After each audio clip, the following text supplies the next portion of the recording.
Good evening, wood butchers. Out in the workshop tonight, we have a bit of a project ahead of us. So in my shop, I've been using the Ivac Switch. I picked up one used locally on a thing called Kijiji. It's kind of like a Craigslist buy and sell type of thing. And it's been working great. I have a 2 horsepower dust collector. Some other videos, you've seen it. It's way up there. And right next to it, I don't know if you can see, but I have, and I thought about this, I have a 110 and a 240 volt receptacles right beside it. Sorry for the really crappy camera work there. And so I knew that I was going to need some type of remote control setup. So this has been working great. I have little modules on the tools that they send an RF signal to this guy, and it turns my dust collector on and off, and then you can manually adjust it. But for me, I need a ladder to get up there. It's not going to happen all the time. So it's been working good, but it started doing some weird things. I could hear the dust collector pulsing on and off, and sometimes when I turn a tool on, it would work, and when I went to turn the tool off, the dust collector would still stay on. So it was kind of getting stuck in a defaulted on position. And I knew that I was probably going to upgrade to a bigger dust collector. I'm hoping to get a 3 horsepower. I had gotten one. I was ready to install it, put it up there, but there was a couple issues. Number one, I've had a bit of an injury, and I just couldn't get thing weighs, stupid amounts of weight with the motor and the impeller. So I couldn't get it up there. So I sold that off. It's found a new home to a new guy. I hope he's doing well with it. So I thought I'd stick with the little one until I could get the body parts fixed and get ready for that. And so all of a sudden my 2 horsepower was doing weird stuff.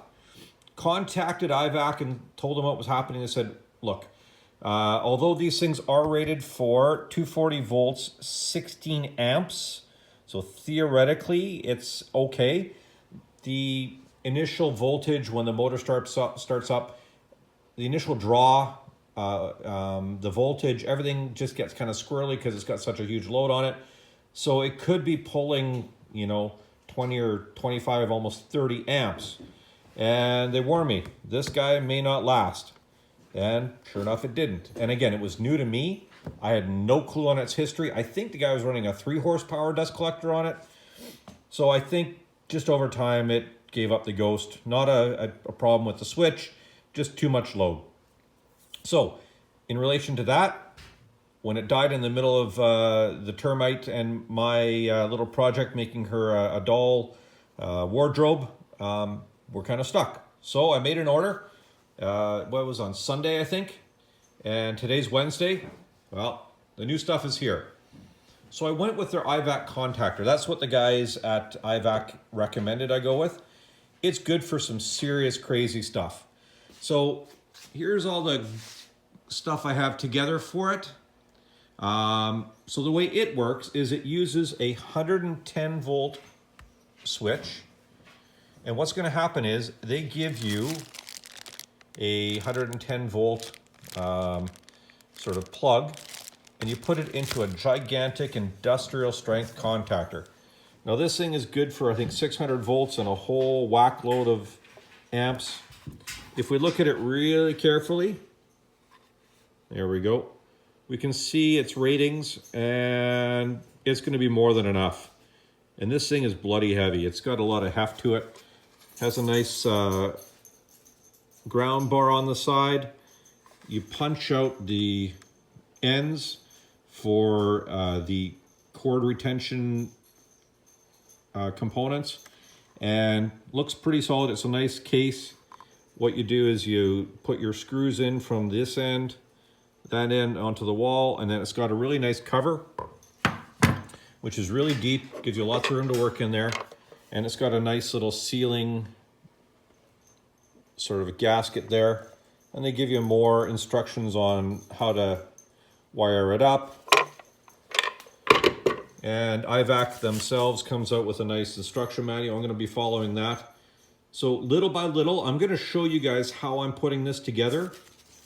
Now, just to go back, switch turns it on and off. The way the contactor works is it has two lugs. It has an A1 and an A2, or this is A1 I think up here, and this is A2. You're going to connect the AC to that for the 110, and then we have 3 lugs. This can do 3-phase and 2-phase. So it's got 3 lugs, one for each phase, or I'm just going to use 2 of them for the 2-phase that I'm using in my shop. So this is going to be line in, and this goes out to the tool. So I'm going to make up a plug that's going to go into here from the 240 volt outlet up top. I have the 110 there, and this is going to go down. I could do a whole bunch of different things. I thought about hardwiring the dust collector in, but I don't want to cut the plug off. I thought about just an extension cord with a standard sort of plug end on it, rated for 20 amps. I could do that. I do have a cord here, but this is going to be the cord going from the wall to the outlet. I'm just going to cut this off. This is 12 gauge wire, so this is going to have to plug into the wall. It needs to be a bit flexible, so this is what I'm going to go with. I rummaged around in the leftover bin, and I have a chunk of 10 gauge BX wire. So again, this is the armored cable. Things can whack it, no issues. So my thought is I'm going to take this 10 gauge wire. It's going to go straight up to these ones. I'm going to make a nice downturn. I'm going to use some hard, guiding bushings, what do you call it? Cable holders. I know these are good for BX, so we're going to use that on the bottom end. We're going to run that cable down. I'm going to use the same type of connector. I'm going to put it into a metal box and a dedicated outlet with a cover plate. I think I like this better. It's going to give me a more stable mounting. I can get it set up. I can get everything wired up on the bench. I like the way it's going to be, I think, a better system than just hanging an extension cord effectively off the end of it. The neat thing is the strain reliefs on these, they looked too big, but as soon as I started tightening them down, they actually do work pretty good. And this is some, pretty heavy extension cord, and I cranked it right down. It's not coming out, so it's not going to pull out on this. So I know I'll be okay getting that into the wall. This is going to be for the 110 volt. And again, I'm not going to go with this for the out. I'm going to go with one of these guys on the BX cable. Couple things to keep in mind when you're working with BX cable. You always have to use these little protectors just so that the cut end of the cable isn't going to dig into the wire. It just gives another layer of protection. Never forget those guys. Always use them. So I'm going to work on some stuff, try and get things organized, get a few things in place. I do have to buy a plug end. Oh, darn it. The shop dog's got something again. I'll have to chase him down. I was going to use a standard plug end. Actually was going to use the one off of this unit. I thought, well, this unit's dead. I'll just cut it off.